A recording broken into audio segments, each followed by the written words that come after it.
정치, 사회, 문화에 대한 비평 칼럼을 전문적으로 쓰고 있는 칼럼니스트 이태균입니다.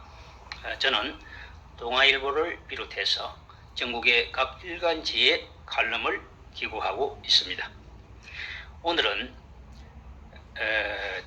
음주운전 사고를 방지하기 위해 말씀을 드리겠습니다. 최근에 음주운전 사고로 인해서 어린 자녀를 잃은 부모의 절규가 사회적인 큰 이슈가 되고 있습니다. 사실 음주운전은 살인 미수나 살인 예비 행위로 범법 행위를 저지르는 것과 동일합니다. 따라서 음주운전 사고를 줄이기 위해서 다음에 두 가지를 말씀드리고자 합니다. 음주운전 자동차 시동 잠금 장치를 속히 국회가 법안으로 제정해야 합니다. 이 법안이 2009년도에 국회에서 발의되었는데 4년 내지 5년이 지난 지금까지도 통과되지 못하고 있습니다.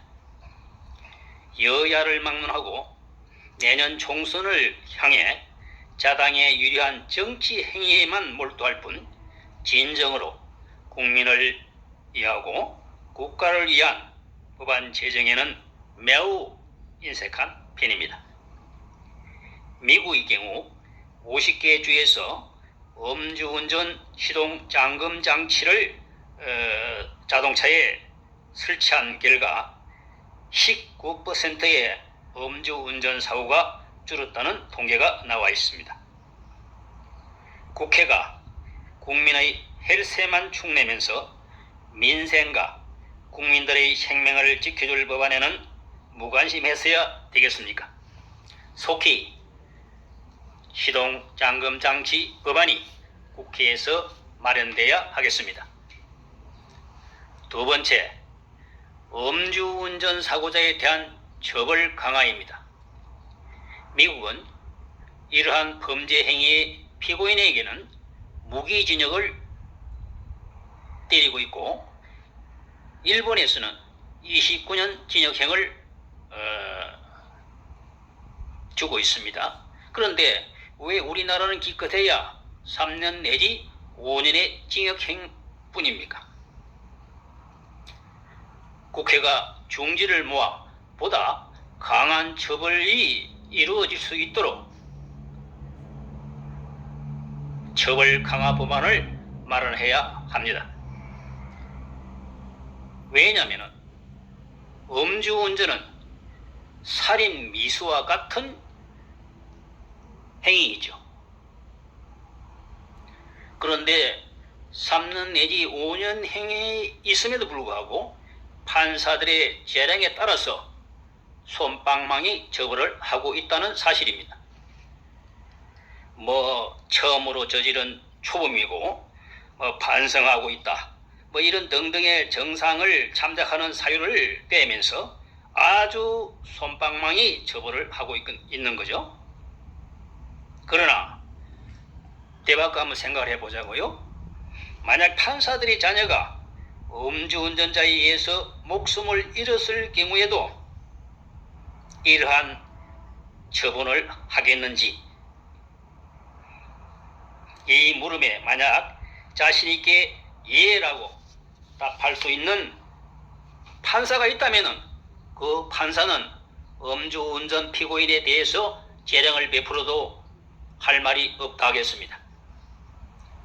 나아가 서초동 법원 주변이나 이 변호사 광고를 보면은 음주운전 피고인에게 형을 최대한 감량해 준다고 전직 검찰 간부 출신이나 법원의 고위직을 지낸 변호사가 돈벌이를 하는 참 희한한 세상에 우리는 살고 있습니다. 공정과 정의가 구현되기 위해서는 죄를 지은 사람은 그에 상하는 처벌을 받는 그러한 재판 결과가 나와야 정상적인 사법 시스템이 작동하고 있는 민주사회가 될 것입니다.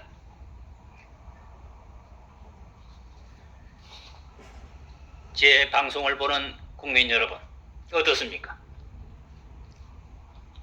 하나는 국회가 음주운전자가 차에 올라서 시동을 걸려고 하면은 시동이 걸리지 않게끔 시동 잠금 장치를 갖다가 마련해야 하고, 두 번째, 국회가 처벌 강화 법안을 마련해야 합니다. 그리고 사법부에서 음주운전 피고인에 대해서 재량을 베푸는 행위를 절대 해서는 안 됩니다. 이 세 가지가 제대로 작동이 되면은 음주운전 사고는 확실히 줄어들 것입니다. 남의 생명을 빼앗아가는 음주운전 행위는 분명히 살인 미수와 또는 살인 예비 행위로 처벌을 해야 마땅합니다. 시청해 주셔서 감사합니다. 이상 칼럼니스트 이태균이가 말씀드렸습니다.